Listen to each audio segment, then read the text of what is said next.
दोस्तों दोस्तों जब भी हम किसी ऑब्जेक्ट का रोटेशन मोशन है वो स्टडी करते हैं तो कुछ टर्म्स ऐसी होती है जिनके बारे में हमें जानकारी होनी चाहिए। यानी कि हमारा जो एंगुलर डिस्प्लेसमेंट क्या होता है, हमारा जो एंगुलर वेलोसिटी है वो क्या होती है, हमारा जो एंगुलर एक्सीलरेशन क्या होता है, टॉर्क क्या होता है, मोमेंट ऑफ इनर्शिया क्या होता है और एंगुलर मोमेंटम क्या होता है। अगर दोस्तों आपने रिजिड बॉडी डायनेमिक्स के ऊपर हमारी जो लास्ट वीडियो है वो देखी है तो आप अच्छे से जानते हो कि रोटेशन मोशन है वो क्या होता है। उसके बारे में हमने डिटेल में पहले ही स्टडी कर चुके हैं। हमने अपनी लास्ट वीडियो के अंदर स्टडी किया है मोमेंट ऑफ इनर्शिया यानी कि जड़त्व आघूर्ण है वो क्या होता है। अब हमारा रह जाता है ये 5 टॉपिक रह जाते हैं जिनको हमें आज की इस वीडियो में स्टडी करना है।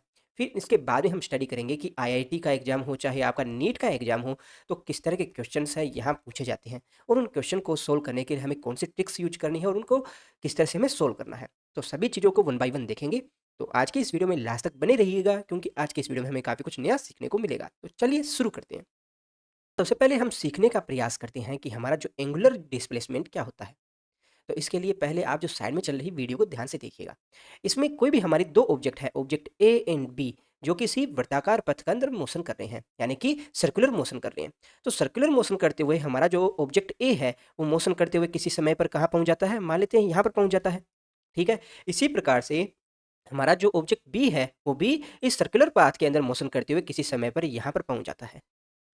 अगर दोस्तों हम बात करेंगे टी समय के अंदर हमारा जो ऑब्जेक्ट ए एंड बी है उन्होंने कितना डिस्प्लेसमेंट लिया, तो हम सबसे पहले क्या देखेंगे कि इनकी एंड पोजीशन क्या है। तो जरा इनकी एंड पोजीशन देखिए, एंड पोजीशन आपके आ गई यहाँ पर।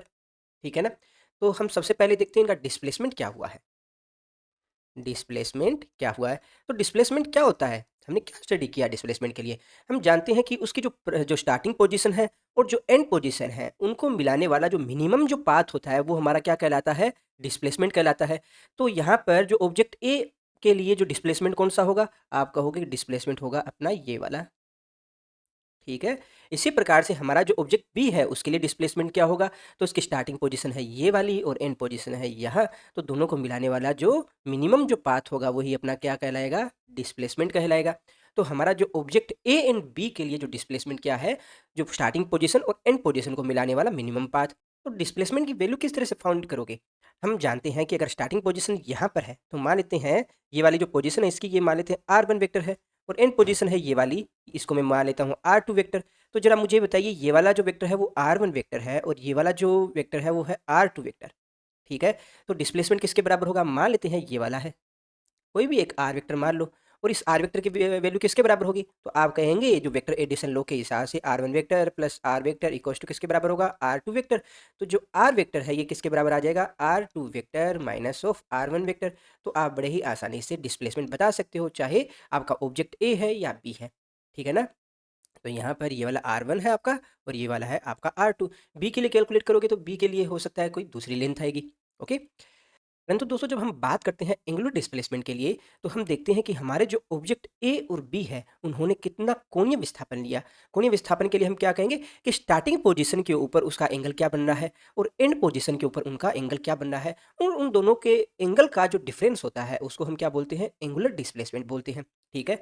तो जरा मुझे बताइए स्टार्टिंग में हमारा जो ऑब्जेक्ट ए और बी है वो कितना एंगल बना रहा है, मान लेते हैं ये हमारे एक्स एक्सिस है, उस एक्स एक्सिस के साथ में कितना एंगल बना रहा है, आप कहोगे 0 बना रहा है। और किसी समय के ऊपर जब हमारे ऑब्जेक्ट ए और बी है वो यहाँ पर पहुँच जाते हैं यानी कि इनकी जो नई लोकेशन है वो ये वाली है। तो इनका जो एंगुलर डिस्प्लेसमेंट कितना हो जाएगा, आप कहोगे कि हमारा यहाँ कितना एंगल बन रहा है, तो एंगल किसके बराबर होगा, ये वाला एंगल होगा। ठीक है। इसी प्रकार से हम ऑब्जेक्ट बी के लिए देखें तो एंगल कितना बना रहा है, ये वाला। ओके। तो आप क्या कहोगे, इन दोनों के द्वारा जो एंगुलर डिस्प्लेसमेंट है वो तो एक ही आ रहा है और वो किसके बराबर है, मान लेते हैं ये थीटा एंगल के बराबर है। यानी कि दोस्तों हमें एंगुलर डिस्प्लेसमेंट के अंदर क्या ध्यान रखना है, मान लेते हैं ये हमारी एक्स एक्सिस है और ये हमारा कोई भी एक ऑब्जेक्ट है जो कि किसी समय पर मौजूद है यहाँ पर और किसी समय ये कितना इसका विस्थापन है, मान लेते हैं थीटा 1 पोजीशन के ऊपर है और किसी समय हमारा ये जो ऑब्जेक्ट है वो मोशन करते हुए किसी नई पोजीशन पर पहुंच जाता है यहाँ पर और इसकी नया जो जो पोजीशन है वो कितना एंगल बना रहा है, आप कहोगे ये जो नया एंगल बना रहा है ये कितना है, थीटा 2 एंगल है। तो इसका जो एंगुलर डिस्प्लेसमेंट है वो क्या होगा, एंगुलर डिस्प्लेसमेंट अपना आ जाएगा ये वाला। इतना ही तो ले रहा है और इसकी वैल्यू किसके बराबर होगी, ये जो थीटा है वो बराबर किसके बराबर आएगा, जो लास्ट जो एंगुलर डिस्प्लेसमेंट है माइनस जो इनिशियल एंगुलर डिस्प्लेसमेंट है उसके योग के बराबर आएगा। ठीक है? तो आपको कन्फ्यूज़ नहीं होना है, जब भी हम डिस्प्लेसमेंट की बात करते हैं, तो हम सिर्फ़ सिंपली क्या देखेंगे, हम देखेंगे कि उसकी इनिशियल पोज़ीशन क्या है और उसकी एंड पोज़ीशन क्या है। उन दोनों के मध्य का जो शॉर्टेस्ट पाथ होगा, वो हमारा क्या कहलाएगा, डिस्प्लेसमेंट कहलाएगा। परंतु जब हम एंगुलर डिस्प्लेसमेंट की बात करेंगे, तो हम क्या कहेंगे कि इनिशियल पोज़ीशन के अंदर वो कितना एंगल बना रहा है और फाइनल पोज़ीशन के अंदर वो कितना एंगल बना रहा है, उन दोनों का जो डिफ़रेंस होगा, वो अपना क्या होगा, एंगुलर डिस्प्लेसमेंट होगा। ठीक है? अब जरा एंगुलर डिस्प्लेसमेंट की वैल्यू है, वो किस तरह से फाइंड करते हैं, वो भी देख लेते हैं। मान लेते हैं कोई भी एक ऑब्जेक्ट है अपना, जो किसी आर त्रिज्या के वर्त्य पथ पर मोशन कर रहा है, ठीक है, और किसी स्टार्टिंग पोजीशन में मौजूद है यहाँ पर, और किसी समय मोशन करते हुए पहुंच जाता है किसी नई पोजीशन के ऊपर। तो इसने जो एंगुलर डिस्प्लेसमेंट लिया है वो किसके बराबर है, आप कहोगे थीटा के बराबर। ठीक है, तो इस थीटा की वैल्यू है वो किसके बराबर आएगी, तो थीटा की वैल्यू हमने अपनी प्रीवियस क्लासों के अंदर सीखा है, क्योंकि हम जानते हैं कौन होता है वो किसके बराबर होता है, चाप बटे त्रिज्या के। चाप होता है आर्क बाई रेडियस के। ठीक है, और आर्क कौन सा है, ये वाला है। मान लेते हैं ये आर्क है, इसकी लेंथ किसके बराबर है, ये है एस के बराबर। तो यहाँ पर क्या रिलेशन आ जाएगा अपने पास में, जो कोण है थीटा वो किसके बराबर होगा, चाप यानी कि जो आर्क है उसकी लेंथ कितनी है, एस बाई रेडियस कितना है, आर के बराबर। ठीक है ना। अगर हमारा जो ऑब्जेक्ट है वो मोशन करते हुए एक चक्कर पूरा लगा लेता है यहाँ से, ठीक है, जब एक चक्कर पूरा लगा लेता है तो हम क्या कहेंगे, जो इसका एंगुलर डिस्प्लेसमेंट है वो किसके बराबर आ रहा है, 2 पाई के बराबर आ रहा है। तो जरा एक वैल्यू पुट कीजिए इसकी, थीटा है वो अगर 2 पाई के बराबर हो और इधर आर है उसको भी इधर मल्टीप्लाई कर दें, तो एस है वो किसके बराबर आ गया, 2 पाई आर के बराबर आ गया। तो यहाँ पर एस वो किसको डिनोट कर रहा है, ये अपना जो सर्कल है उसके सर्कमफ्रेंस को डिनोट कर रहा है, यानी कि वृत्त की परिधि को डिनोट कर रहा है। ठीक है, तो ये रिलेशन है, आपस में जुड़े हुए हैं, और आपको इनको याद रखना है कि एंगुलर डिस्प्लेसमेंट है वो किसके बराबर है, अपना theta equals to S by R के बराबर। अच्छा दोस्तों बताइए, हमारा जो एंगुलर डिस्प्लेसमेंट है वो एक वेक्टर क्वांटिटी है या स्केलर क्वांटिटी, तो आप कहेंगे कि एंगुलर डिस्प्लेसमेंट है वो एक वेक्टर क्वांटिटी है, और वेक्टर भी कैसा है, आप कहेंगे एक्सियल वेक्टर है, एक्सियल वेक्टर। और एक्सियल वेक्टर क्या होता है, इसके बारे में डिटेल में हमने अपनी प्रीवियस क्लासेज के अंदर स्टडी किया है। नहीं किया तो आप वेक्टर एलजेब्रा से रिलेटेड जो अपनी एक वीडियो है प्लेलिस्ट में देखिएगा और उसको पूरा देखिएगा। अब जरा मुझे बताइए, एंगुलर डिस्प्लेसमेंट है उसकी यूनिट क्या होती है, तो आप कहेंगे यूनिट इसकी बराबर होती है रेडियन के बराबर। ठीक है, और एक रेडियन है वो किसके बराबर होता है, एक रेडियन है उसकी वैल्यू किसके बराबर होती है, आप कहेंगे 360 डिग्री अपॉन 2 पाई के बराबर होता है। ठीक है, तो इसको आपको याद रखना है। दोस्तों नेक्स्ट हम स्टडी करने वाले हैं एंगुलर वेलोसिटी के बारे में। एंगुलर वेलोसिटी है इसको हम ओमेगा से डिनोट करते हैं। तो एंगुलर वेलोसिटी के समझने से पहले एक बार जरा याद कीजिए, जब हमने वेलोसिटी के बारे में पढ़ा था और हमने वहाँ देखा था कि वेलोसिटी है वो किसके बराबर होती है, तो आपने कहा था कि वेलोसिटी है वो बराबर होती है अपना डिस्प्लेसमेंट बाय टाइम के, यही था ना। जब हम एंगुलर वेलोसिटी की बात करेंगे, इसकी एंगुलर वेलोसिटी की बात करेंगे, तो हम किसकी बात करेंगे, एंगुलर डिस्प्लेसमेंट बाय टाइम के बारे में। ठीक है ना। तो मान लेते हैं हमारा जो ऑब्जेक्ट है वो किसी समय t1 के ऊपर मौजूद है, कहाँ पर, यहाँ थीटा 1 पोजीशन के ऊपर। अब हमारा जो ऑब्जेक्ट है वो मोशन करते हुए किसी समय पर कहाँ पहुँच जाता है, यहाँ पर पहुँच जाता है, एक नई पोजीशन पर पहुँच जाता है। तो ये कितना समय ले रहा है, t2 समय ले रहा है, और नई पोजीशन के ऊपर इसका एंगुलर डिस्प्लेसमेंट कितना दिखा रहा है, वो थीटा 2 दिखा रहा है। तो आप क्या कहेंगे कि जो टोटल जो एंगुलर डिस्प्लेसमेंट है वो कितना आ रहा है, आप कहोगे टोटल जो एंगुलर डिस्प्लेसमेंट है वो इतना ही है, और वो किसके बराबर होगा, आप कहोगे थीटा 2 माइनस थीटा 1 के बराबर होगा। और इस जो टोटल एंगुलर डिस्प्लेसमेंट को लेने में समय टोटल कितना लग रहा है, आप कहोगे जो टोटल समय लग रहा है वो आप कहोगे t2 माइनस t1 के बराबर है। तो जो एंगुलर वेलोसिटी यानी कि जो ओमेगा है वो किसके बराबर आएगा, वो बराबर आएगा जो टोटल एंगुलर डिस्प्लेसमेंट है यानी कि थीटा 2 माइनस थीटा 1, और जो टोटल टाइम जो लग रहा है यानी कि t2 माइनस t1 है, इसके बराबर आएगा। इसको आप थोड़ा सा और अगर जनरल फॉर्म में लिखोगे तो आप क्या लिख सकते हो, delta theta by delta T के बराबर लिख सकते हो।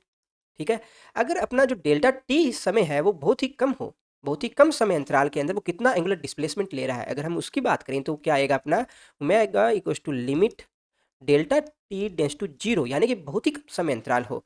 तो उस समय अंतराल के अंदर जो एंगुलर डिस्प्लेसमेंट है वो किसके बराबर आ जाएगा, डेल्टा थीटा वो किसके बराबर आ जाएगा, इसको हम D theta by D T इस फॉर्म में लिख सकते हैं, लिख सकते हैं ना। तो आपके पास में एक तो रिजल्ट अपना ये वाला आ गया जिसको आपको याद रखना है, और एक जो आपको याद रखना है omega equals to D theta by D T के बराबर, यानी कि change in angular displacement by time.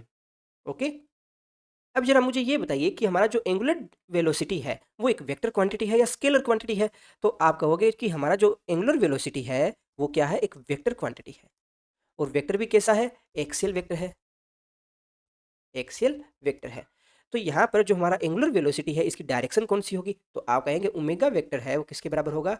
D theta by D T T, और ये एन कैप, एन कैप किसको शो कर रहा है? अभी समझाते हैं इसको। तो दोस्तों बात करते हैं एंगुलर जो वेलोसिटी है उसकी डायरेक्शन क्या है। तो जरा साइड में चलने वाली वीडियो को देखिए।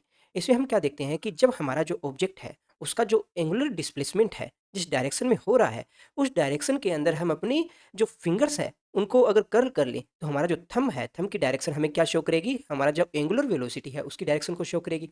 अगर हमारा जो ऑब्जेक्ट है वो किस डायरेक्शन में जा रहा है? एंटी क्लॉक डायरेक्शन में जा रहा है, एंटी क्लॉक डायरेक्शन में जा रहा है। तो आप क्या देखते हो, जो हमारा जो एंगुलर वेलोसिटी है उसकी डायरेक्शन कौन सी डायरेक्शन में आ रही है? अपर डायरेक्शन में आ रही है। जब हमारा जो ऑब्जेक्ट है वो क्लॉकवाइज डायरेक्शन में जा रहा है, क्लॉकवाइज डायरेक्शन में जा रहा है, तो उसकी जो डायरेक्शन है एंगुलर वेलोसिटी की वो कौन सी डायरेक्शन होगी? डाउनवर्ड डायरेक्शन होगी। ठीक है ना? नेक्स्ट बात करते हैं यूनिट के बारे में। तो हम जानते हैं जो एंगुलर डिस्प्लेसमेंट है वो किसके बराबर है? थीटा बाई टी के। और जो थीटा है वो किसको डिनोट कर रहा है? एंगुलर डिस्प्लेसमेंट को। और ये किसके बराबर होगी इसकी यूनिट? इसकी यूनिट होगी रेडियन के बराबर। और टाइम है, टाइम को किससे डिनोट करते हो? सेकंड से। तो इसकी यूनिट आ गई सेकंड। तो जो अपना एंगुलर वेलोसिटी है उसकी यूनिट किसके बराबर आएगी? रेडियन पर सेकंड के बराबर। ठीक है ना? एक चीज और सीखते हैं अपने।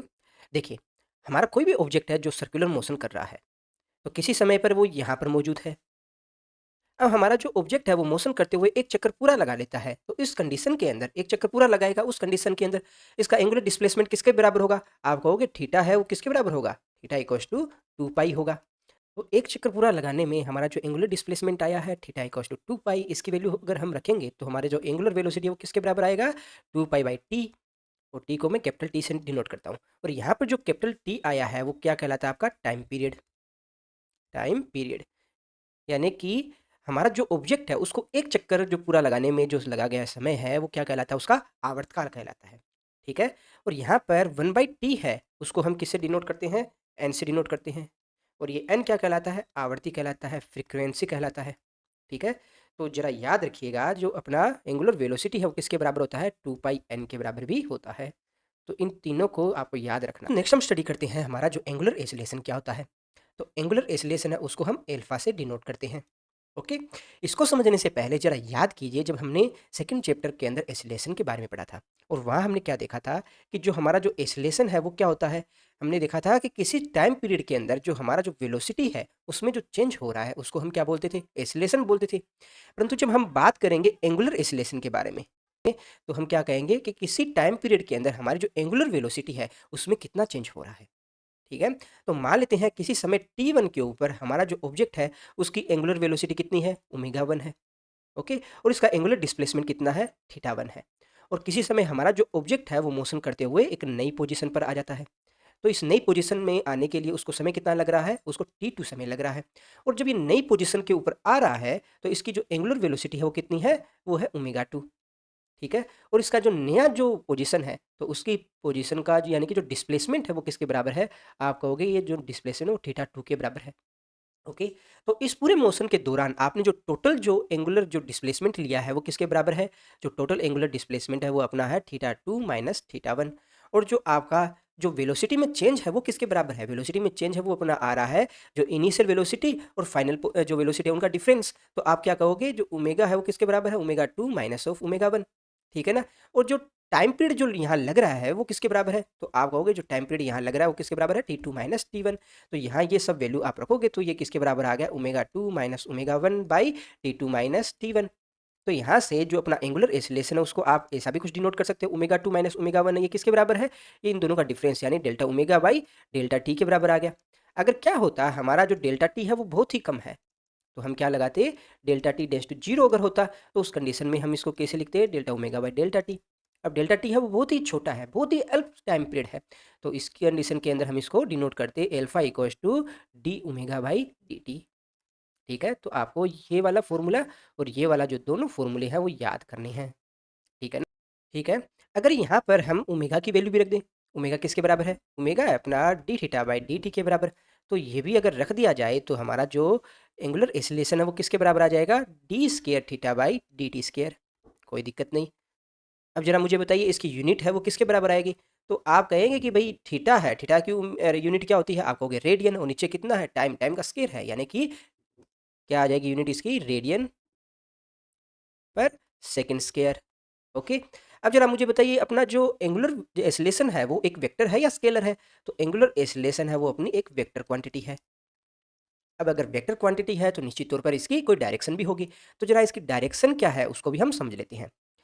ठीक है दोस्तों, अगर हम डायरेक्शन की बात करें तो हमें क्या करना है, जिस डायरेक्शन के अंदर हमारा जो ऑब्जेक्ट है वो मोशन कर रहा है, उस डायरेक्शन के अंदर हम अपनी फिंगर कर्ल करेंगे तो जो अपना थंब है, थंब की डायरेक्शन क्या शो करेगी, हमारा जो एंगुलर वेलोसिटी की डायरेक्शन शो करेगी। तो यहाँ पर हमारा जो ऑब्जेक्ट तीनों दिख रहे हैं उसमें एंगुलर वेलोसिटी की डायरेक्शन कौन सी है, आप कहोगे अपवर्ड डायरेक्शन के अंदर है। परंतु हमारा जो एंगुलर एक्सीलरेशन है उसकी डायरेक्शन क्या होगी? देखिए, अगर हमारा जो ऑब्जेक्ट है, जो अपना रोटेशन मोशन कर रहा है, अगर उसकी वेलोसिटी है वो टाइम के रिस्पेक्ट के अंदर बढ़ रही है यानी कि इंक्रीज हो रही है, तो उस कंडीशन में हम क्या कहेंगे कि जिस डायरेक्शन के अंदर हमारा जो एंगुलर वेलोसिटी है, सेम उसी डायरेक्शन के अंदर हमारा एंगुलर एक्सीलरेशन आएगा। ठीक है? परंतु अगर हमारा जो ऑब्जेक्ट है उसकी वेलोसिटी है, जो एंगुलर वेलोसिटी है वो समय के साथ कम हो रही है, एंगुलर वेलोसिटी अगर समय के साथ कम हो रही है, घट रही है, तो उस कंडीशन में हम क्या कहेंगे, जो हमारा एंगुलर एक्सीलरेशन है वो अपोजिट डायरेक्शन में लगेगा, किसके, हमारा एंगुलर वेलोसिटी की डायरेक्शन में। तो हमारा जो फर्स्ट व्हील है इसके अंदर जो वेलोसिटी है वो बढ़ रही है, ठीक है, और ये सेकंड है इसमें घट रही है टाइम के रिस्पेक्ट के अंदर।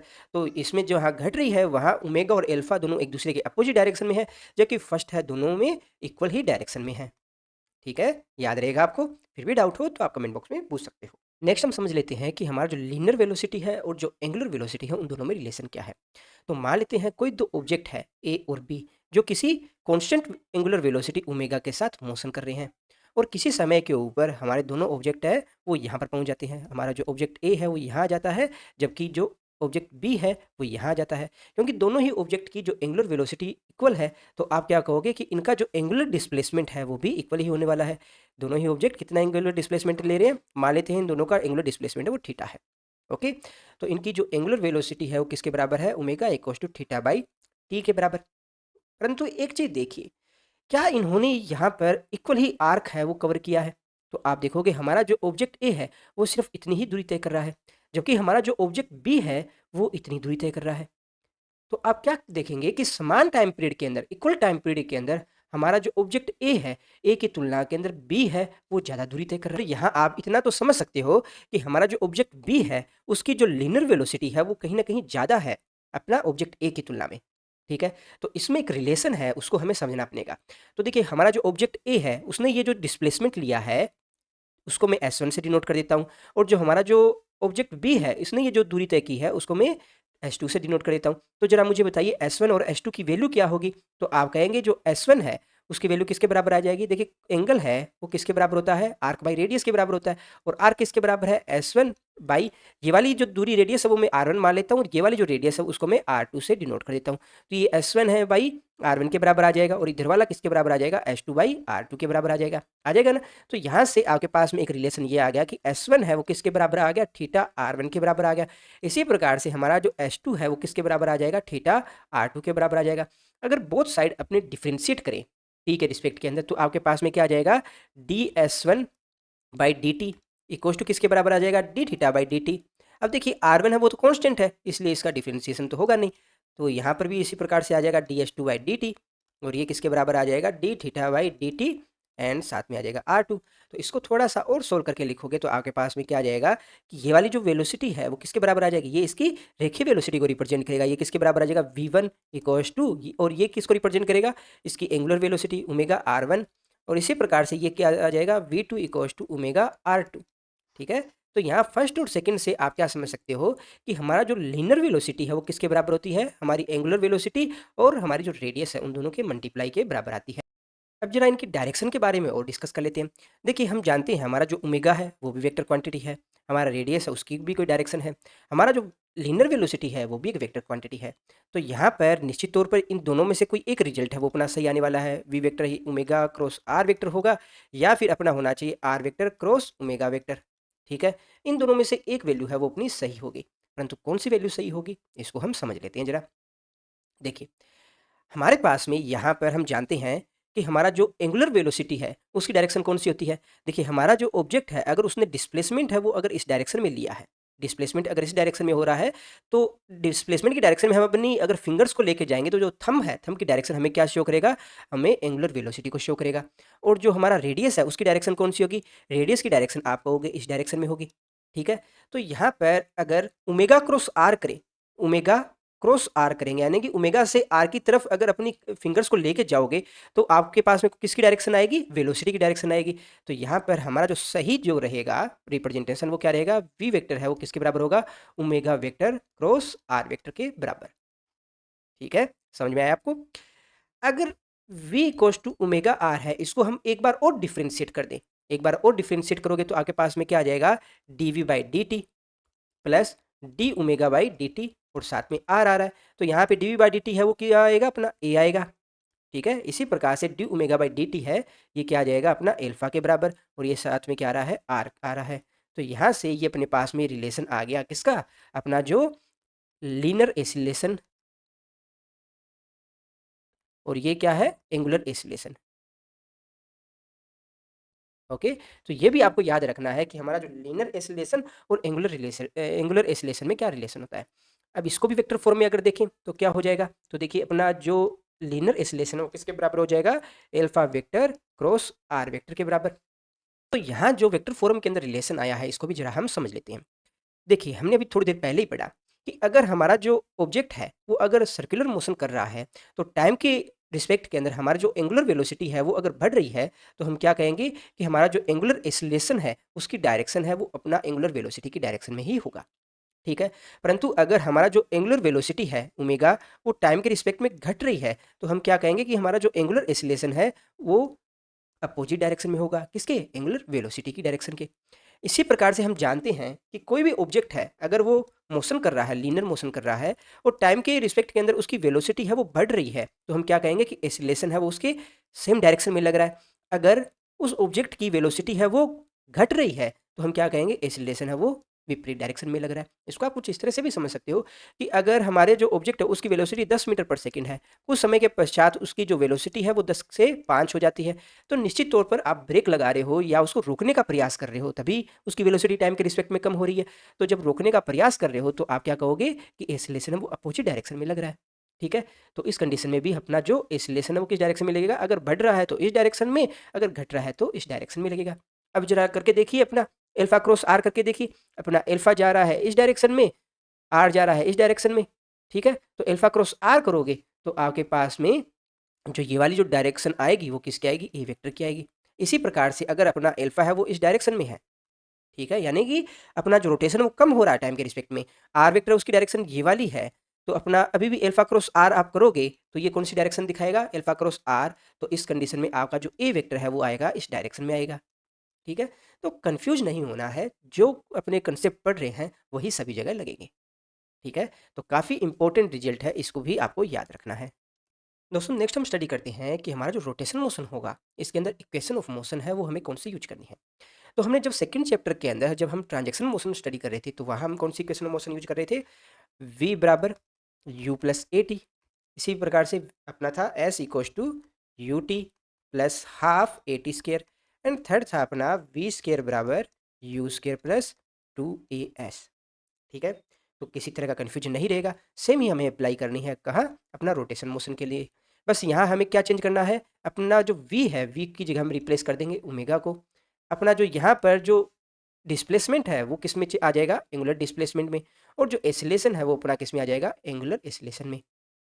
तो अपनी जो इक्वेशन नहीं बनकर आएगी वो क्या आएगी, v यानी कि जो एंड वेलोसिटी है वो किसके बराबर होगी, starting velocity plus alpha T के बराबर। इसी प्रकार से जो s है वो किसके बराबर आ जाएगा, theta equals to omega naught t plus half alpha t square. इसी प्रकार से अपना क्या आ जाएगा, omega square equals to omega naught square plus two alpha theta. तो इन तीनों इक्वेशन को याद रखना है और इसके ऊपर काफ़ी सारे न्यूमेरिकल भी है वो हमें सोल्व करने हैं। तो एक बार जरा इन इक्वेशन को याद रखिएगा। यहाँ पर जो ओमेगा है वो क्या रिप्रेजेंट करता है, ये आपको ओमेगा नोड है, ये आपको प्रारंभिक यानी स्टार्टिंग जो एंगुलर वेलोसिटी है वो रिप्रेजेंट करता है, ये आपको एंड एंगुलर वेलोसिटी है वो रिप्रेजेंट करता है, ये आपको एल्फा क्या रिप्रेजेंट करता है, एंगुलर एक्सीलरेशन को रिप्रेजेंट करता है। थीटा है वो क्या रिप्रेजेंट करता है, एंगुलर डिस्प्लेसमेंट को रिप्रेजेंट करता है। ठीक है ना। तो नेक्स्ट टॉपिक हम डिस्कस करते हैं टॉर्क के बारे में। टॉर्क यानी कि बल आघूर्ण, जिसे हम टी से डिनोट करते हैं। एग्जाम के पॉइंट ऑफ व्यू से बहुत ही इंपॉर्टेंट है। तो चलिए इसको समझते हैं जरा। देखिए, जब हमने ट्रांजैक्शनल मोशन पढ़ा, यानी कि हमारा जो स्थानांतरण गति को हम जब स्टडी कर रहे थे, तो हमने देखा था कि कोई भी एक ऑब्जेक्ट है जिसका मास m है, तो इस ऑब्जेक्ट को किसी ए पोजीशन से किसी नई बी पोजीशन तक अगर हमें लेके जाना है, तो हम क्या करते थे, इस पर एक फोर्स है वो अप्लाई करते थे। तो उस फोर्स की वजह से हमारा जो ऑब्जेक्ट है वो किसी एक जगह से दूसरी जगह पर चला जाता है। ठीक है, ये किसमें था, हमारा जो ट्रांजेक्शन मोशन या स्थानांतरण गति के अंदर। परंतु जब हम बात करते हैं रोटेशन मोशन की, रोटेशन मोशन की, तो हमारा जो फोर्स है वो किस तरह से वर्क करता है, इसको जरा हम एक एग्जांपल लेकर समझने का प्रयास करते हैं। दोस्तों, आपने अक्सर घर के अंदर दरवाजा तो देखा होगा, और हमने वहां देखा होगा कि दरवाजे के यहाँ किनारे के ऊपर उसको खोलने के लिए एक हत्था लगा रहता है। ठीक है, जब भी हमें दरवाजा खोलना होता है या बंद करना होता है, तो हम क्या करते हैं, उस हत्थे पर एक फोर्स लगाते हैं। अगर हमें खोलना है तो हम वो फोर्स अपनी तरफ लगाएंगे, तो वो दरवाजा है खुल जाएगा। अगर हमें उस दरवाजे को बंद करना है, तो उस पर हम अपोजिट डायरेक्शन में एक फोर्स लगाएंगे, जिससे ये दरवाजा बंद हो जाएगा। ठीक है, अगर क्या होता, ये अपना हत्था है वो इस किनारे पर मौजूद ना होकर यहाँ पर, बिल्कुल जहाँ इसका जो रोटेशन एक्सिस है, रोटेशन एक्सिस कौन सा है, इस एक्स के अबाउट रोटेट कर रहा है, इसी के अबाउट घूमन कर रहा है ना, तो इस रोटेशन एक्सिस के बिल्कुल नजदीक होता, या इसी रोटेशन एक्सिस के ऊपर ही हत्था हमने लगाया होता। ठीक है, तो क्या ये दरवाजा है वो आप खोल पाते इजिली, नहीं खोल पाते ना। इसको मैं एक एग्जांपल और देता हूँ। दोस्तों, जब इस दरवाजे को हम टू डायमेंशन में देखेंगे, तो आपको कुछ ये इस तरह का दिखाई देगा। जहाँ पर ये वाला है, ये इसका हिंजेस है, यानी कि रोटेशन एक्सिस यहीं पर होगा। ये वाला जो पोर्शन है, ये आपको क्या दिखाई दे रहा है, इस दरवाजे की चौखट दिखाई दे रही है, और ये आपका आ गया दरवाजा। जब इस दरवाजे को खोलने के लिए हम फोर्स अप्लाई करते हैं, तो फोर्स कहाँ अप्लाई करेंगे, जहाँ पर इसका हैंडल लगा है, और हैंडल कहीं ना कहीं इस डायरेक्शन में यहाँ पर लगा होगा। तो जब हम इस पर यहाँ फोर्स अप्लाई करते हैं, मान लेते हैं 10 न्यूटन का फोर्स अप्लाई करते हैं, तो दरवाजा आप देखेंगे सबसे ज़्यादा आसानी से यहीं से खुलेगा। ठीक है, जब हम किनारे से थोड़ा अंदर की तरफ आते हैं और फोर्स कुछ यहाँ पर लगाते हैं, सेम फोर्स हम 10 न्यूटन का यहाँ पर लगाते हैं, तो आप क्या देखोगे, इस दरवाजे को खोलना थोड़ा मुश्किल होता है किनारे के कंपैरिजन में। परंतु जब सेम वही फोर्स हम यहाँ हिंजेस वाली जगह पर, यानी कि रोटेशन एक्सिस वाली जगह पर लगाओगे, तो आप क्या पाओगे कि यहाँ पर आप चाहे 10 न्यूटन की जगह पर 20 न्यूटन भी लगा दोगे, तब भी ये दरवाजा नहीं खुलेगा। तो यहाँ पर एक चीज़ तो आप क्लियरली समझ पा रहे हो कि जब भी किसी भी वस्तु को घुमाना हो, तो वहाँ पर एक चीज़ है वो बिल्कुल काम करती है कि हमारा जो रोटेशन एक्सिस है, ये रोटेशन एक्सिस है, उससे कितनी दूरी पर वो फोर्स है वो अप्लाई कर रहे हैं। तो ये हुआ हमारा रोटेशन एक्सिस, और उससे आप कितनी दूरी पर है वो अपना फोर्स अप्लाई कर रहे हो। मान लेते हैं ये वाली दूरी है R1 और ये वाली है दूरी R2। टॉर्क को हम कुछ और एग्जांपल लेकर समझने का प्रयास करते हैं। मान लेते हैं कोई हमारे पास में कोई भी एक बोल्ट है, जिसको हम किसी चाबी की सहायता से कसने का प्रयास करते हैं। अब जरा मुझे बताइए कि एक तो हम यहाँ 10 न्यूटन का बल लगाते हैं किसी ए पॉइंट के ऊपर, और सेम हम इसी बोल्ट को खोलने के लिए बी पॉइंट के ऊपर एक बल लगाते हैं 10 न्यूटन का। तो जरा मुझे बताइए कि कौन सी स्थिति के अंदर इस बोल्ट को खोलना है वो आसान होगा। इस प्रयोग को आप खुद से घर पे करके देखिएगा। आप एक तो चाबी को बिल्कुल किनारे से पकड़िएगा और एक उसको मिड से पकड़िएगा, तो आप पाएंगे कि बी पॉइंट पर जब हम बल लगाते हैं, तो उस बोल्ट को खोलना है या बंद करना है ज़्यादा आसान होगा ए के कंपैरिजन में। तो दोस्तों, यहाँ ऐसा क्या हो जाता है कि ए की तुलना में जब हम बी पर बल लगाते हैं, तो इस बोल्ट को खोलना है वो बड़ा ही आसान हो जाता है। तो आप देखोगे कि यहाँ पर ये हमारा जो रोटेशन एक्सिस है, उसकी जो पॉइंट ए है, पॉइंट ए से जो दूरी है वो कितनी है, मान लेते हैं आर दूरी है, और जो पॉइंट बी है, बी से इसकी दूरी कितनी है, उसको मैं कैपिटल आर से डिनोट करता हूँ। तो आप क्या देखोगे कि स्मॉल आर है, उसकी वैल्यू क्या है, कैपिटल आर से कम है। यानी कि जैसे जैसे दूरी बढ़ती जाती है रोटेशन एक्सिस से, वैसे वैसे क्या है कि इसको खोलना आसान हो जाता है। तो एक चीज़ बड़े ही आराम से आप कह सकते हो कि जब भी हम रोटेशनल मोशन की बात करते हैं, तो वहाँ पर 2 चीज़ें हैं जिनको हमें बिल्कुल ही देखना है। सबसे पहले तो क्या देखना है, हमें देखना है कि हम एप्लाई फ़ोर्स कितना कर रहे हैं, यानी कि एप्लाइड फ़ोर्स है वो कितना है, हम 10 न्यूटन कर रहे हैं, 20 न्यूटन कर रहे हैं, कितना न्यूटन कर रहे हैं।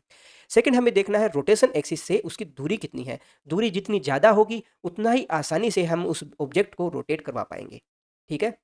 तो एफ और आर के अंदर जो एक रिलेशन है, वो रिलेशन हम किसके द्वारा डिफाइन करते हैं, टॉर्क के द्वारा डिफाइन करते हैं। तो अब हम देख लेते हैं हमारा जो टॉर्क है उसका आर और एफ के साथ क्या रिलेशन है।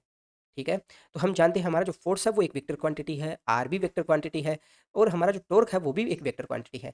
तो यहाँ पर एक रिलेशन अपने पास में आ सकता है कि टॉर्क है वो किसके बराबर हो, r vector cross f vector के। एक पॉसिबल कंडीशन अपने पास में आ सकती है कि टॉर्क है वो बराबर हो अपने पास F vector cross are vector के। परंतु दोनों में से कौन सा सही है और कौन सा गलत है, उसको जरा हम समझ लेते हैं। तो मानिए हमारा जो ऑब्जेक्ट है उस पर हम एक फोर्स अप्लाई कर रहे हैं, और फोर्स कौन सी डायरेक्शन में है, इस डायरेक्शन में है। और इस फोर्स अप्लाई करने की वजह से हमारा जो ये जो चाबी है वो रोटेट हो रही है, कौन सी डायरेक्शन में रोटेट हो रही है, मान लेते हैं इस डायरेक्शन में रोटेट हो रही है, ठीक है। तो इसका जो एंगुलर जो वेलोसिटी है वो कौन सी डायरेक्शन में आएगा, तो एंगुलर डिस्प्लेसमेंट हमारा हो रहा है इस डायरेक्शन में, ठीक है। तो एंगुलर वेलोसिटी अपना क्या होगा, इस जो सरफेस है सरफेस के परपेंडिकुलर ऊपर की तरफ होगा, ठीक है। तो जिस डायरेक्शन में हमारा जो एंगुलर वेलोसिटी होगा उसी डायरेक्शन में हमारा टॉर्क होगा, तो टॉर्क भी परपेंडिकुलर अपसाइड में होगा। तो अब जरा मुझे बताइए आर है उसकी डायरेक्शन कौन सी है, आर कहोगे आप इस डायरेक्शन में है, एफ जा रहा है अपना इस डायरेक्शन में। तो जब हम आर क्रॉस एफ करेंगे, आर क्रॉस एफ वेक्टर करेंगे, तो हमारे पास में टॉर्क आएगा, और टॉर्क कौन सी डायरेक्शन में आएगा, अपवर्ड डायरेक्शन में आएगा, और हमें अपवर्ड डायरेक्शन में ही चाहिए था, क्योंकि हमें चाहिए था जिस डायरेक्शन में हमारा एंगुलर वेलोसिटी है उसी डायरेक्शन में। ओके, तो यहाँ पर दोनों में से कौन सा रिलेशन सही होगा, आप कहोगे ये वाला जो रिलेशन है वो सही होगा।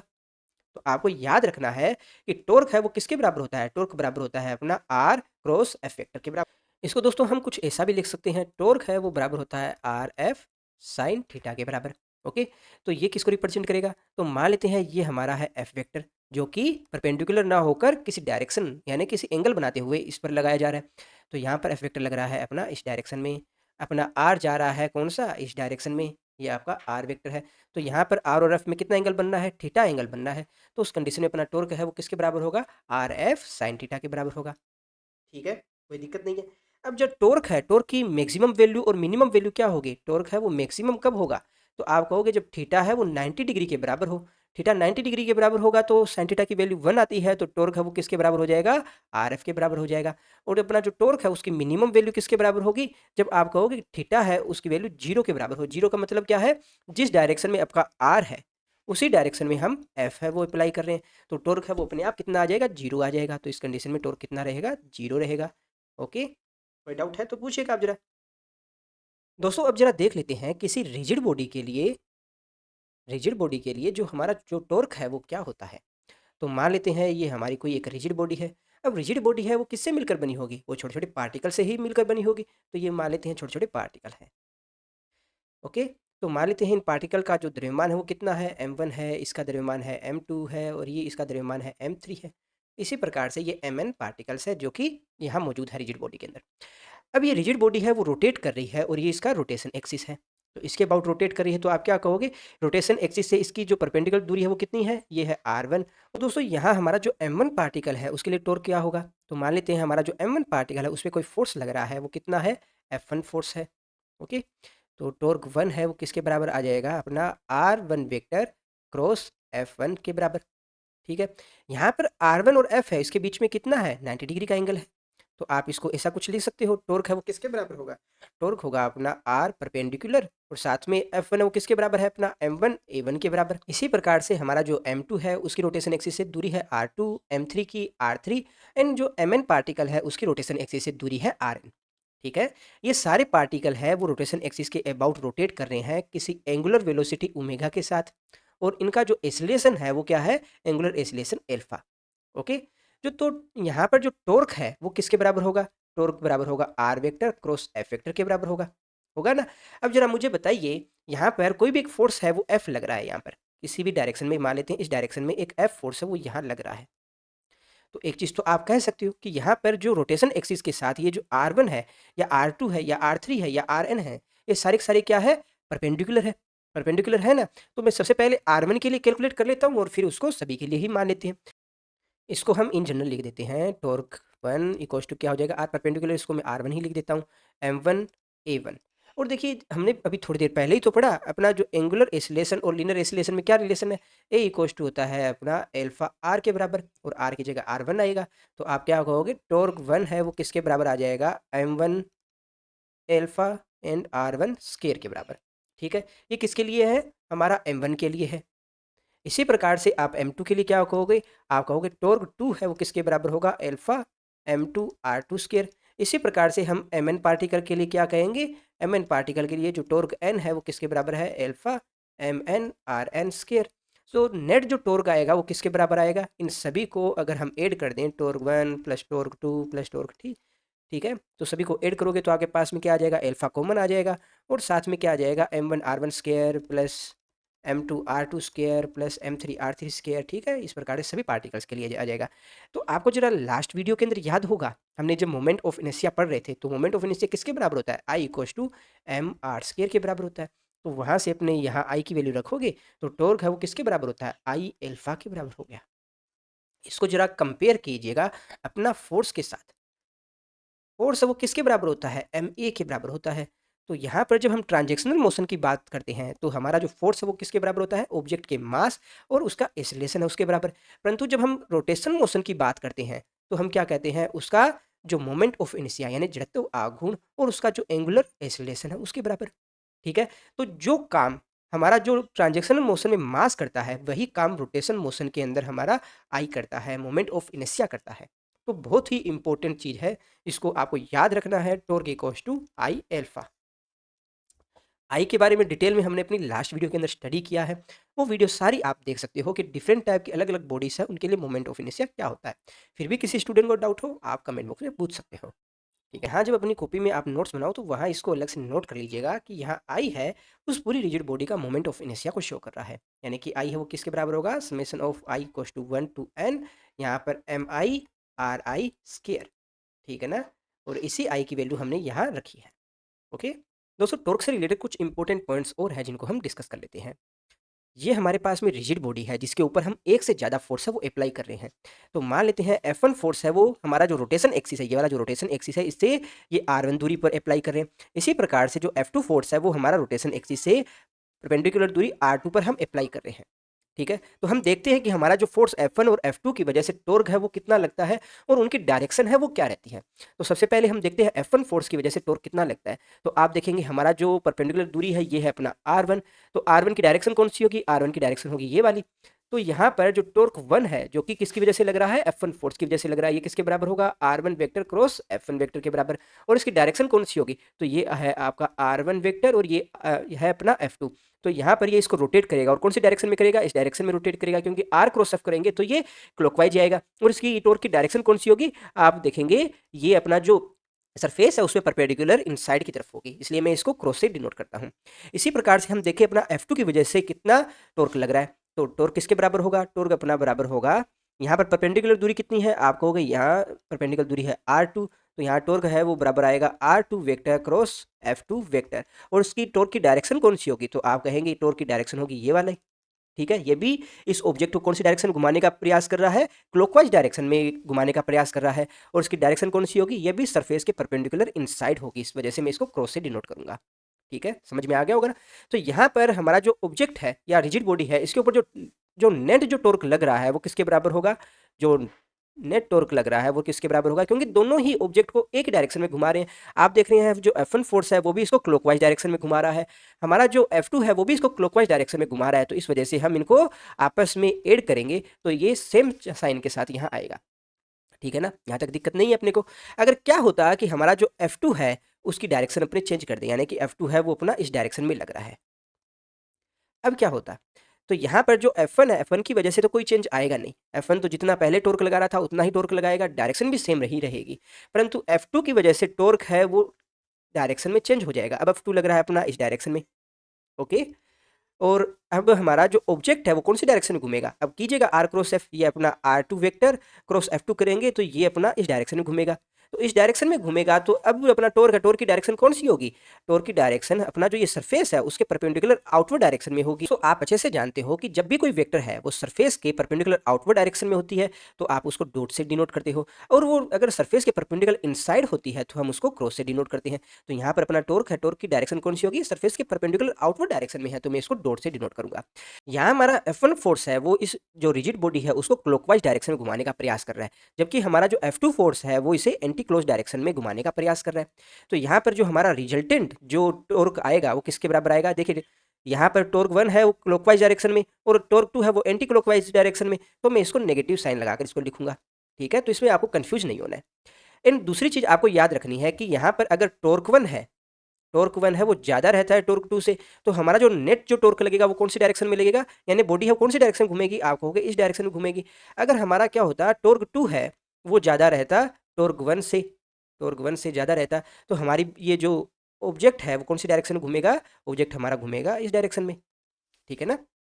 तो हमें ध्यान रखना है जब भी हम इसके टॉर्क से रिलेटेड जो प्रॉब्लम है उनको सोल्व करेंगे। ओके दोस्तों, नेक्स्ट हम स्टडी करते हैं कि किसी भी ग्रेविटेशनल फोर्स के द्वारा जो अपना टॉर्क यानी कि बल आगू है वो क्या होता है। तो मान लेते हैं ये अपने पास में कोई एक रिजिड बॉडी है। अब रिजिड बॉडी है, ये काफ़ी सारे छोटे-छोटे पार्टिकल से ही तो मिलकर बनी होगी।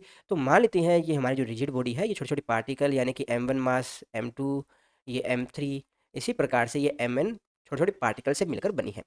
अब ये हमारी जो रिजिड बॉडी है, ये किसी पॉइंट के अबाउट है वो रोटेट कर सकती है। तो ये मान लेते हैं हमारा रोटेशन एक्सिस है। तो इस रोटेशन एक्सिस से ये जो हमने छोटे-छोटे मास जो एलिमेंट माने हैं, इनसे इनकी दूरी कितनी है?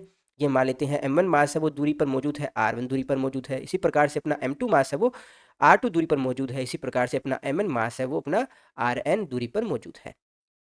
अब ग्रेविटेशनल फोर्स है वो कौन सी डायरेक्शन में लगेगा? तो ग्रेविटेशनल फोर्स हम जानते हैं हमेशा टुवर्ड्स किस तरफ होता है? अर्थ होता है। ठीक है? ये अर्थ के सेंटर की तरफ होगा, तो ये हमेशा डाउनवर्ड डायरेक्शन में अपने शो करेंगे इसको।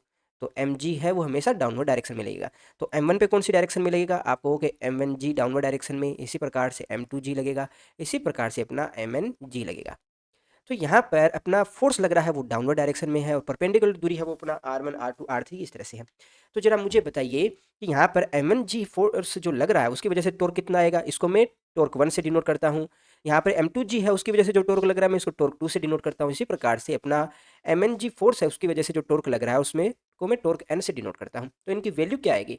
आप कहेंगे जो अपना टॉर्क 1 है वो किसके बराबर आएगा? ये बराबर आएगा अपना R1 vector cross F1 vector, और यहाँ F1 की वैल्यू किसके बराबर है? अपना MnG के बराबर है। MnG के बराबर है ना, तो यहाँ पर R1 वेक्टर क्रॉस अपना M1G वेक्टर के बराबर आ जाएगा ना। तो यहाँ से आप क्या कहोगे? यहाँ पर M1 ये अपना आ गया R1 क्रॉस G वेक्टर आ गया। इसी प्रकार से अपने टॉर्क n की बात करें तो वो किसके बराबर होगा? आप कहेंगे Mn और साथ में क्या आएगा? Rn cross G vector. अब इन सभी को अगर हम ऐड करें और नेट जो टॉर्क लग रहा है उसको अगर हम फाइंड करना चाहें तो वो किसके बराबर आएगा? टॉर्क नेट है वो अपना बराबर आ जाएगा टॉर्क 1 प्लस अपना torque 2 plus dot dot dot, इसी प्रकार से अपना टॉर्क n के बराबर आ जाएगा। तो यहाँ पर फाइनल जो वैल्यू अपने पास में आ जाएगी अपना M1 R1 vector cross G plus इसी प्रकार से अपना M2 R2 vector cross G। इसी प्रकार से अपने nवे पार्टिकल के लिए देखें तो वो किसके बराबर आ जाएगा? M1 Rn cross G vector. Okay, तो इन सब को जब हम कंबाइंड करें तो आप एक चीज़ देख रहे हो, यहाँ पर एक चीज़ बिल्कुल कॉमन आ रही है और वो क्या आ रही है? देखिए M1 R1 vector plus M2 R2 vector plus dot dot dot ये Mn Rn वेक्टर, और ये सारा का सारा कॉम्बिनेशन को अगर मैं G से ही मल्टीप्लाई कर दूँ तो सही है ना? बिल्कुल सही है। और ये वाली जो चीज़ है वो आपको याद आ रही होगी जब अपनों ने सेंटर ऑफ मास पढ़ा था। अगर आपको सेंटर ऑफ मास वाला टॉपिक अगर याद है तो वो सेंटर ऑफ मास में हमने क्या देखा था? सेंटर ऑफ मास अपना जैसे मान लेते हैं RCM है वो किसके बराबर था? अपना जो अलग-अलग मास जो एलिमेंट में ले रहे थे M1 R1 plus M2 R2, इसी प्रकार से अपना nवां पार्टिकल Mn Rn ये बराबर किसके था? Upon M1 plus M2 plus M3, यानी कि जो टोटल जो मास है उसके बराबर, यानी कि सिस्टम का या फिर अपना जो ऑब्जेक्ट है उसका जो टोटल मास है उसके बराबर था। तो यहाँ पर अपने पास में एक रिजल्ट आ रहा है और वो क्या आ रहा है कि अगर M को इधर ले जाते हैं, ये वाली वैल्यू अगर ऊपर यहाँ रख दोगे तो आपके पास में क्या आ जाएगा? आपके पास में आ जाएगा टॉर्क नेट है वो किसके बराबर आ जाएगा? टॉर्क नेट है वो बराबर आ जाएगा अपना यहाँ पर m r c m vector, और साथ में मल्टीप्लाई किससे कर रहे हैं? जी वेक्टर से। तो यहाँ से एक रिजल्ट अपने पास में क्या आता है कि जब भी हम किसी भी रिजिड बॉडी के ऊपर हमारा जो ग्रेविटेशनल फोर्स के द्वारा जो लगने वाला जो टॉर्क है उसकी हम बात करेंगे तो हम क्या करेंगे? हमें देखना है सिंपली हमारा जो ऑब्जेक्ट है उसका सेंटर ऑफ मास कहाँ है। उस सेंटर ऑफ मास की हम क्या देखेंगे? रोटेशन एक्सिस से परपेंडिकुलर दूरी कितनी है वो देखेंगे। परपेंडिकुलर दूरी यहाँ कितनी आ रही है? अपना RCM आ रही है, और उस पर कितना फोर्स लग रहा है डाउनवर्ड डायरेक्शन में? उस ऑब्जेक्ट का टोटल मास और ग्रेविटेशनल फोर्स के बराबर। तो अपना जो टॉर्क आएगा वो किसके बराबर आएगा? अपना RCM, और साथ में कितना आ जाएगा? क्रॉस mg के बराबर आ जाएगा। यही है ना? तो इसको याद रखना है आपको। इसको मैं एक एग्जाम्पल लेकर और समझाता हूँ। जैसे आपको ये कोई भी एक क्षण मान लीजिए अपने पास में, ठीक है? ये छड़ है। इस छड़ का मास कितना है? मास हम जानते हैं, मान लेते हैं कोई भी m है। इसका रोटेशन एक्सिस है यहाँ पर, इस एक्स के अबाउट ये रोटेट कर सकता है। और आपसे पूछ लिया जाए कि इस छड़ पर ग्रेविटेशनल फोर्स के द्वारा जो लगने वाला टॉर्क है वो कितना होगा? तो देखिए यहाँ पर ग्रेविटेशनल फोर्स कहाँ लगेगा? इसका सेंटर ऑफ मास पे लगेगा, यानी कि यहाँ पर लगेगा। और कौन सी डायरेक्शन में लगेगा? डाउनवर्ड डायरेक्शन में लगेगा। कितना फोर्स लगेगा? अगर मास m है तो आप कहोगे mg फोर्स लगेगा। तो टॉर्क कैलकुलेट करने के लिए हमें क्या चाहिए? जो हमारा सेंटर ऑफ मास है उसकी रोटेशन एक्सिस से दूरी कितनी है? रोटेशन एक्सिस से दूरी कितनी है? तो आप कहोगे ये वाली जो दूरी है वही तो है, और ये किसके बराबर होगा? किसी भी छड़ के लिए सेंटर ऑफ मास है वो कहाँ होता है? छड़ के मिडल में होता है, यानी कि कितनी दूरी पर होता है? L/2 दूरी के ऊपर उपस्थित होता है। तो अगर छड़ की टोटल लेंथ अगर L है, तो बिल्कुल अगर उसके मिडल में है तो ये वाली जो सेंटर ऑफ मास की लोकेशन अपने पास में आएगी L/2। तो यहाँ जो टॉर्क आएगा वो किसके बराबर आएगा? आप कहेंगे m/2 और साथ में क्या आ जाएगा? L वेक्टर क्रॉस जी वेक्टर आ जाएगा। ठीक है, यहाँ पर देखिए हमें क्वेश्चन में थीटा की वैल्यू दे रखी होगी, तो उसके अकॉर्डिंग हम यहाँ थीटा की वैल्यू रख के इसको साइन थीटा की वैल्यू यहाँ रख के इसको फाइनल जो टॉर्क है वो हम फाइंड कर लेंगे। यानी कि छड़ को आप यहाँ 90 डिग्री के एंगल से इसको छोड़ रहे हो या फिर आपने यहीं पर रख रखा है, कहाँ है इसकी लोकेशन, वो अलग अलग क्वेश्चन के अकॉर्डिंग हम अलग अलग ही उसको देखेंगे। ठीक है, अगर किसी को भी इसमें डाउट हो तो कोई दिक्कत नहीं है, आगे काफ़ी सारी हम न्यूमेरिकल करेंगे तो आपके डाउट्स है वो ऑटोमेटिकली क्लियर हो जाएंगे। दोस्तों नेक्स्ट हम स्टडी करते हैं एंगुलर मोमेंटम के बारे में। तो दोस्तों ज़रा याद कीजिए, जब हम ट्रांजैक्शनल मोशन पढ़ रहे थे यानी कि हमारा स्थानांतरण गति पढ़ रहे थे, तो वहाँ हमने देखा था कि कोई भी एक ऑब्जेक्ट है जिसका मास है m, अगर उस ऑब्जेक्ट की वेलोसिटी v है तो आप क्या कहते थे? उसका मोमेंटम किसके बराबर है? p इक्वल्स टू mv के बराबर है। वहाँ हमने देखा था कि कोई ऑब्जेक्ट है जिसका अगर द्रव्यमान कम है और किसी v वेलोसिटी के साथ जा रहा है, जबकि एक दूसरा ऑब्जेक्ट है जिसका द्रव्यमान है वो ज़्यादा है यानी कैपिटल M है, परंतु समान वेलोसिटी v के साथ अगर जा रहा है, तो यहाँ पर जो सेकंड जो ऑब्जेक्ट है उसका मोमेंटम है वो ज़्यादा होगा कंपैरिजन में हमारा जो फर्स्ट ऑब्जेक्ट है उसके कंपैरिजन में। परंतु क्या होता है अगर हमारा जो ऑब्जेक्ट है वो यहाँ पर स्थानांतरण यानी कि ट्रांजैक्शन मोशन नहीं कर रहा है, अब वो कर रहा है रोटेशन मोशन। अब रोटेशन मोशन के अंदर किस तरह से उसका मोमेंटम है वो वेरी करता है, इसको हम जरा समझने का प्रयास करते हैं। तो दोस्तों किसी भी रोटेशन मोशन के अंदर मोमेंटम क्या होता है उसको समझने के लिए हम एक एग्जांपल लेते हैं। मान लेते हैं हमारे पास में कोई एक छड़ है जिसका द्रव्यमान है m, और इस छड़ को किसी भी एक रोटेशन एक्सिस मान लेते हैं ये वाला, इस रोटेशन एक्सिस के अबाउट हम इसको रोटेट करते हैं। ठीक है, तो आप क्या देखते हो? आप देखते हो कि किसी समय के ऊपर ये हमारा जो ऑब्जेक्ट है वो क्षैतिज के साथ कितना एंगल बना रहा है? थीटा एंगल बना रहा है। ये वाला जो एंगल बन रहा है वो थीटा एंगल है। अब किसी समय ये हमारी जो छड़ है वो रोटेट करके एक नई पोजीशन पे आ जाती है। मान लेते हैं उसकी जो नई पोजीशन है वो कहाँ है? यहाँ पर है। ठीक है, एक नई पोजीशन जो आई है वो यहाँ पर आ जाती है। अब आप क्या देखेंगे? स्टार्टिंग में जब हमारा जो ये ऑब्जेक्ट है उन्होंने चलना शुरू किया, तो क्या होता है? हमारा जो ये किनारे वाला जो पार्टिकल है वो कितनी दूरी तय कर रहा है? किनारे वाला पार्टिकल है वो दूरी तय कर रहा है इतनी। जो नज़दीक वाला जो पार्टिकल है वो कितनी दूरी तय कर रहा है? वो कर रहा है इतनी। और सबसे नज़दीक जो वाला जो पार्टिकल है वो कर रहा है इतनी सी ही दूरी तय कर रहा है। यहाँ क्या देख रहे हो कि जैसे-जैसे रोटेशन एक्सिस से दूरियाँ बढ़ती जाती है, वैसे-वैसे इनकी वेलोसिटियाँ हैं उनके मान भी बढ़ते जाते हैं। जबकि हमारा स्थानांतरण गति में क्या था? स्थानांतरण गति में हमें कोई फ़र्क नहीं पड़ता, सिर्फ़ हमें पता होना चाहिए उसका मास कितना है और उसकी वेलोसिटी क्या है। परंतु यहाँ पर एक अन्य राशि है जिसके ऊपर भी हमें निर्भर रहना पड़ता है, और वो क्या है? रोटेशन एक्सिस से दूरी क्या है। दोस्तों यहाँ पर हमारा जो एंगुलर मोमेंटम है वो 3 राशियों पे डिपेंड कर रहा है। 3 राशियाँ कौन-कौन सी है? एक तो जो हमारा रोटेशन कर रहा है उस ऑब्जेक्ट का मास कितना है, यानी कि यहाँ पर जो मास उपस्थित है वो मान लेते हैं m1 है, यहाँ पर जो मास उपस्थित है वो m2 है, यहाँ पर जो मास उपस्थित है वो m3 है। तो कितना मास उपस्थित है उस मास की वैल्यू पर डिपेंड करता है। दूसरा, उसकी वेलोसिटी कितना है, उस वेलोसिटी पे डिपेंड करेगा। थर्ड, उसकी जो रोटेशन एक्सिस से दूरी कितनी है, उस दूरी पे डिपेंड करेगा। यानी एंगुलर मोमेंटम है वो 3 चीज़ों पर यहाँ डिपेंड कर रहा है। ठीक है? तो एंगुलर मोमेंटम को हम डिनोट किससे करते हैं? हम इसको एल से डिनोट करते हैं, और ये किसके बराबर आता है? अपना mvr के बराबर आता है। ठीक है? अब ज़रा इसको देखते हैं कि ये वेक्टर है या स्केलर है। तो हम जानते हैं हमारी जो वेलोसिटी है वो एक वेक्टर क्वांटिटी है, हमारा जो r है वो भी एक वेक्टर क्वांटिटी है, और हमारा जो एंगुलर मोमेंटम है वो भी एक वेक्टर क्वांटिटी है। तो यहाँ पर 2 तरह की पॉसिबल कंडीशन आपके पास में आ सकती है, और वो दोनों पॉसिबल कंडीशन कौन-सी होगी? एक तो हो सकता है अपना l वेक्टर है वो किसके बराबर हो? अपना mv vector cross r vector. एक दूसरी कंडीशन आपके पास में आ सकती है r vector cross mv vector. तो दोनों में से कौन-सी कंडीशन है वो सही है? इसको ज़रा हम एक बार समझ लेते हैं। देखिए, हमारा जिस डायरेक्शन के अंदर एंगुलर वेलोसिटी होगी उसी डायरेक्शन के अंदर एंगुलर मोमेंटम होगा, ये चीज़ तो कन्फर्म है। अब हमारा ऑब्जेक्ट है वो कौन सी डायरेक्शन में मूव कर रहा है? आप देख रहे हो यहाँ से इधर वाली डायरेक्शन में मूव कर रहा है। कौन सी डायरेक्शन होगी? ये क्लॉकवाइज डायरेक्शन होगी। तो जरा फिंगर को कर्ल कीजिए जिस डायरेक्शन में डिस्प्लेसमेंट हो रहा है, तो आपका जो थंब है, थंब की डायरेक्शन किसको दिखाएगी? हमारा जो एंगुलर वेलोसिटी की। तो एंगुलर वेलोसिटी है वो कौन सी डायरेक्शन में होगी? एंगुलर वेलोसिटी होगी सरफेस के परपेंडिकुलर इनसाइड होगी, यानी कि हमारा जो एंगुलर वेलोसिटी है वो अंदर की तरफ होगा, सरफेस के इनसाइड होगा। तो हमारा जो एल है यानी एंगुलर जो मोमेंटम है उसकी डायरेक्शन भी इसी में होगी। तो यहाँ पर कौन सा रिलेशन सही होगा? तो आप जरा देखो, ये अपना हो गया आर वेक्टर, ये अपना हो गया वी वेक्टर। तो ये अपना जब आर क्रॉस वी करेंगे तभी तो ये अपना इनसाइड होगा। तो अपना ये वाला जो रिलेशन है वो सही है। ठीक है, ऊपर वाला गलत है। तो ये रिलेशन बनाना भी आपको आना चाहिए कि हम क्यों ये लिख रहे हैं।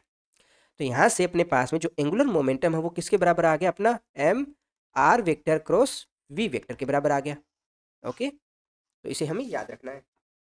अब जरा यूनिट की ओर बात कर लेते हैं, इसका मात्रक क्या रहेगा। तो देखिए मास है, मास का क्या यूनिट रहता है, मास की यूनिट रहती है केजी। वेलोसिटी है उसका कितना है, आप कहोगे मीटर पर सेकंड। और यहाँ पर आप आर है, आर का क्या आ जाएगा, फिर से मीटर आ जाएगा, तो kg metre square by second के बराबर इसकी यूनिट आ जाएगी। ठीक है, विमा क्या है, विमा बनानी आपको आती होगी। केजी है यानी कि एम, यहाँ पर मीटर है तो एल स्क्वायर, और सेकंड है तो एस माइनस वन हो गया। ओके, अब एक रिलेशन और देख लेते हैं कि हमारा जो टॉर्क है और जो एंगुलर मोमेंटम है उसमें क्या रिलेशन होता है। अब जरा नोट कीजिएगा दोस्तों अपनी बुक में कि अपना जो टॉर्क है और एंगुलर मोमेंटम है उन दोनों में रिलेशन क्या है। ठीक है, टॉर्क एंड एंगुलर मोमेंटम में। तो जरा एंगुलर मोमेंटम क्या होता है, अभी हमने देखा किसके बराबर है, r vector cross m v vector के बराबर, यानी कि अपना किसके बराबर हो गया, इसे आप ऐसा भी लिख सकते हो ना, कोई भी लिख लो, कोई दिक्कत नहीं है। अब दोनों साइड अगर अपने डिफ्रेंशिएट करें, इसको डिफ्रेंशिएट करोगे तो अपने पास में क्या आ जाएगा, D L vector by D t है वो किसके बराबर आ जाएगा, इसका ही कीजिएगा। तो आप क्या देखेंगे, ये अपना आ जाएगा d r vector by D t cross m v vector plus यहाँ पर आर वेक्टर क्रॉस अपना आ जाएगा डी, यहाँ पे देखिए एम कांस्टेंट है तो ये बाहर रहेगा अपना, और यहाँ पर क्या आ जाएगा d v vector by D t, कोई दिक्कत नहीं है। अब d r by D t है वो किसके बराबर होता है, ये वेलोसिटी के बराबर होता है, तो v vector cross m v vector plus यहाँ पर आर वेक्टर क्रॉस एम, ये d v by D t है किसके बराबर होगा, ये एक्सीलरेशन के बराबर होगा, तो ये ए वेक्टर के बराबर आ गया। ठीक है ना, तो इसको आगे फिर से सोल्व करते हैं, तो अपने पास में क्या आ जाएगा, एम है उसको बाहर ले लेते हैं, तो आपके पास में क्या आ जाएगा, v vector cross v vector plus are vector, यहाँ एम ए वेक्टर वो किसके बराबर आएगा, आप कहोगे फोर्स के बराबर, क्योंकि एम ए वेक्टर वो फोर्स के बराबर ही होता है। ठीक है, अब जरा इस स्टेप को थोड़ा ध्यान से समझने का कोशिश कीजिएगा। यहाँ पर हमारा जो ऑब्जेक्ट है उसकी वेलोसिटी है इस डायरेक्शन में, और दूसरी जो वेलोसिटी वाला सेम वेक्टर है वो भी सेम डायरेक्शन में, तो दोनों के बीच में एंगल कितना बनेगा, आप कहोगे थीटा इक्वल टू जीरो है, क्योंकि v vector cross v vector कर रहे हैं। अब 0 डिग्री है तो वी क्रॉस वी है उसकी वैल्यू कितनी आएगी, जीरो आएगी, तो ये वाली टर्म है वो तो जीरो बन जाएगी ना। बचेगा क्या आपके पास में, आर क्रॉस एफ वेक्टर बनेगा, और आर क्रॉस एफ है वो किसके बराबर होता है, अभी तो अपनों ने स्टडी किया, अभी अपनों ने स्टडी किया ना। अब हमारी ये वाली जो वैल्यू है वो किसके बराबर है, आप कहोगे टॉर्क वेक्टर के बराबर है। तो अपने पास फाइनली क्या आ जाएगा, टॉर्क है वो किसके बराबर आ जाएगा, D L vector by D T के बराबर। अब इस रिलेशन को जरा आप कंपेयर कीजिए अपना फोर्स वाले रिलेशन के साथ, और हमने वहाँ क्या देखा है, हमने देखा है फोर्स है वो किसके बराबर होता है, फोर्स बराबर होता है D P vector by D T, और यहाँ पर ये अपना रोटेशन मोशन है, रोटेशन मोशन के अंदर जो काम टॉर्क कर रहा है वही काम अपना ट्रांजेक्शन मोशन में फोर्स कर रहा था, और फोर्स है वहाँ पर क्या था, change in momentum with respect to time है वो फोर्स कहलाता है। तो उसी प्रकार से change in angular momentum with respect to time है वो अपना टॉर्क कहलाएगा। तो दोनों ही रिलेशन बहुत ही इंपॉर्टेंट है, दोनों को हमें याद रखना है। ठीक है, जब भी हम रोटेशन मोशन में देखेंगे तो हम इसकी बात करेंगे, जब भी हम ट्रांजेक्शन मोशन के देखेंगे तब हम ये वाला रिलेशन है उसको याद रखेंगे। दोस्तों इससे रिलेटेड कुछ क्वेश्चन डिस्कस करते हैं ताकि मोमेंट ऑफ इनर्शिया को आप और अच्छे से समझ पाओ। हमारे सामने फर्स्ट जो क्वेश्चन दे रखा है उसमें हमें कह रखा है कि कोई एक एम द्रव्यमान का कोई ऑब्जेक्ट है जिसको क्षैतिज के साथ थीटा कोण के ऊपर उसको प्रक्षेपित किया जाता है। एच मैक्सिमम पर कण का मूल बिंदु के सापेक्ष कोणीय संवेग है वो हमें कैलकुलेट करना है। तो देखिए ये है हमारा ऑब्जेक्ट जिसका मास कितना है m, स्टार्टिंग वेलोसिटी कितनी है इसकी u है, और क्षैतिज के साथ कितने एंगल पर इसको प्रोजेक्ट कर रहे हैं, क्षैतिज के साथ एंगल इसने बनाया है थीटा एंगल है, यहाँ पे ये एंगल जो है थीटा। अब हमारा जो ऑब्जेक्ट है ये अपना कर रहा है प्रोजेक्टाइल मोशन इस तरह से। तो हमें कहा गया है कि जब हमारा जो ऑब्जेक्ट है वो एच मैक्सिमम पर पहुंच जाए, यानी कि जब यहाँ पहुंच जाए तब इसका मोमेंट ऑफ इनर्शिया क्या होगा। अब जब ये हमारा ऑब्जेक्ट है वो मोशन करते हुए एच मैक्सिमम पे आ जाएगा, यानी कि यहाँ पहुंच जाएगा, तो उस समय इसकी वेलोसिटी कितनी होगी, वेलोसिटी कितनी होगी, हम जानते हैं इसका जो ऊर्ध्वाधर घटक है वो तो जीरो हो जाता है, सिर्फ कौन सा होता है, क्षैतिज घटक होता है, तो ये अपना सिर्फ क्षैतिज घटक ही रहेगा, और उसकी वैल्यू किसके बराबर होती है, यू कोस थीटा के बराबर होती है। और आपने पढ़ा है एच मैक्सिमम उसकी वैल्यू किसके बराबर होती है, याद है क्या आपको, सेकंड चैप्टर हमें पता है you square sine square theta upon 2g। तो हमारा रोटेशन एक्सिस कौन सा है, रोटेशन एक्सिस है ये वाला जिसके अबाउट ये अपना ऑब्जेक्ट है वो रोटेट कर रहा है। ठीक है, तो अब मुझे बताइए उसका एंगुलर मोमेंटम वो किसके बराबर होगा, तो एंगुलर मोमेंटम है वो बराबर होगा अपना r vector cross m v vector. इसको थोड़ा और डिफाइन करोगे तो ये किसके बराबर हो जाएगा, r m v sine theta के बराबर हो जाएगा। तो मुझे वेलोसिटी और आर के बीच ये एंगल कितना बनना है वो बताइए जरा। तो आपकी वेलोसिटी जा रही है इस डायरेक्शन के अंदर और आपका आर जा रहा है इस डायरेक्शन में, तो मैक्सिमम पॉइंट के ऊपर इनमें एंगल कितना होगा, आप कहोगे थीटा है वो 90 डिग्री के बराबर आ जाएगा। तो साइन 90 डिग्री की वैल्यू कितनी होती है, 1 होती है। तो इस चीज़ को तो आप यहाँ से हटा दीजिए, बाकी चीज़ों की वैल्यू रखोगे। आर की वैल्यू कितनी है, वो किसके बराबर होगा, अपना एच मैक्सिमम के बराबर होगा। तो रखिए जरा, U square sine square theta upon 2g, M mass आ गया, और वी वेलोसिटी किसके बराबर है, आप कहोगे यू कोस थीटा के बराबर, यू कोस थीटा के बराबर। तो ये अपना किसके बराबर आ जाएगा, हमारा एंगुलर मोमेंटम आ जाएगा। ओके दोस्तों, यहाँ पर अपना जो एंगुलर मोमेंटम है उसकी डायरेक्शन कौन सी होगी, तो डायरेक्शन जरा बताइए। यहाँ पे देखिए अपना आर वेक्टर है वो कौन सी डायरेक्शन में है, इस डायरेक्शन में। वेलोसिटी कौन सी डायरेक्शन में, इस डायरेक्शन में। तो आर वेक्टर इस डायरेक्शन में, वेलोसिटी है आपके इस डायरेक्शन में, तो आर क्रॉस वी करोगे यहाँ से लेकर यहाँ तक, तो कौन सी डायरेक्शन में होगा, फिंगर को आर से वी तक लेके जाइए, तो ये कौन सा होगा, सरफेस के परपेंडिकुलर इनसाइड होगी अपना एंगुलर मोमेंटम की डायरेक्शन। ठीक है ना, तो कंफ्यूज नहीं होना है किसी भी चीज़ से। और कोई भी तरह का डाउट हो जो भी आज की इस वीडियो में हमने पढ़ा है, तो आप कमेंट बॉक्स में पूछ सकते हो, कभी दोबारा वीडियो बना के इनको हम डिस्कस कर लेंगे। ठीक है दोस्तों, तो आज की वीडियो में बस इतना ही। वीडियो अच्छी लगी हो तो लाइक कीजिएगा, अपने दोस्तों के साथ शेयर कीजिएगा। ठीक है, चैनल अभी तक आपने सब्सक्राइब नहीं किया है तो वो भी आप कर सकते हो। वीडियो में लास्ट तक बने रहने के लिए आप सबका धन्यवाद। Thank you.